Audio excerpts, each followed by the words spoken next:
In the world of technology, few rivalries are as famous as Google versus Apple. Both companies changed how we use phones, but one critical mistake by Google allowed Apple to dominate the smartphone industry. A mistake that may have cost Google $500 billion. Here's how it happened. Google's big ambition. In 2005, Google bought a small company called Android Incorporated, aiming to create a free, open-source operating system, OS, for mobile phones. At the time, phones were basic, think keyboards, small screens, and limited apps. Google's plan was to partner with phone makers, like Samsung or LG, to put Android on their devices. The goal? To make Google's search and ads as common on phones as they were on computers. But then, in 2007, Apple dropped a bombshell, the iPhone. Unlike anything before, the iPhone had a full touchscreen, a sleek design, and an easy-to-use interface. Suddenly, Google's Android, designed to mimic BlackBerry-style keyboards, looked outdated. Google scrambles to keep up. Apple's iPhone forced Google to rethink Android. Engineers worked day and night to redesign Android for touchscreens. By 2008, the first Android phone, the HTC Dream, launched. But Google made a fateful decision.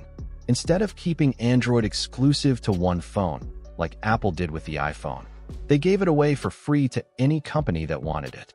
This open-source model meant phone makers could customize Android, sell cheaper devices, and flood the market. Android's share grew rapidly. By 2010, it was on millions of phones. But this strategy came with a hidden cost: quantity over quality. Google's open approach had two major problems. Fragmentation meant phone makers customized Android, leading to inconsistent user experiences.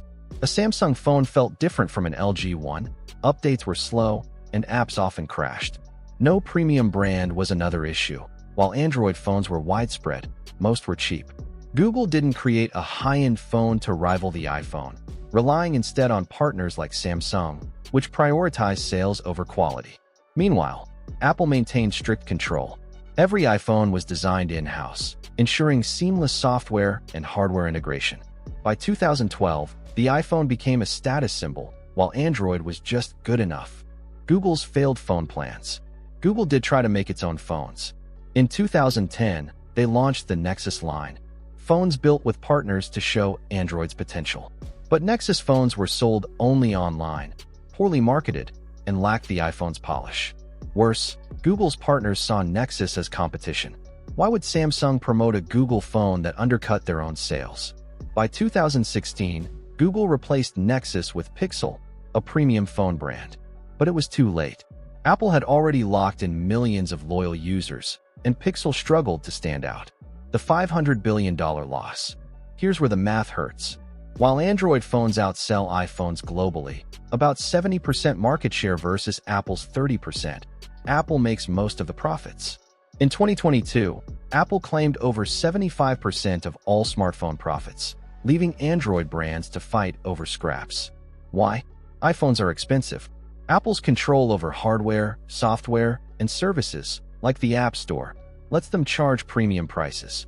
Google, meanwhile, makes money from ads and apps on Android phones, but not from the phones themselves. This difference shows in their stock prices. Today, Apple's market value is about $2.7 trillion, while Google's parent company, Alphabet, is around $1.6 trillion, a gap of over $1 trillion. Experts estimate that if Google had matched Apple's profits by controlling both hardware and software, Alphabet could be worth $500 billion more today. What could Google have done differently? Google's Android strategy could have been stronger with different early choices. A premium phone in 2010, designed alongside the OS, could have positioned them as a true Apple rival with a unified experience. Reducing fragmentation by enforcing stricter manufacturer rules might have improved quality, updates, and performance. Prioritizing profit over sheer market share could have made Android more financially successful. Lessons learned. Google's story is a classic case of short-term win versus long-term loss. By giving Android away, they won in market share but lost the premium battle. Apple's focus on quality and ecosystem created a loyal customer base that spends more on devices, apps, and services. Today, Google is trying to catch up with Pixel phones and tighter Android rules. but Apple's lead is massive. For Google, the $500 billion question remains. Can they ever close the gap? In conclusion, the smartphone war isn't over, but Google's early mistake gave Apple a huge advantage. By choosing openness over control, Google helped others build cheap phones, but missed the chance to create a premium brand. The result? A lesson for every business. Sometimes, quality beats quantity, and that's worth $500 billion. If you like this, please subscribe. It helps. Thank you.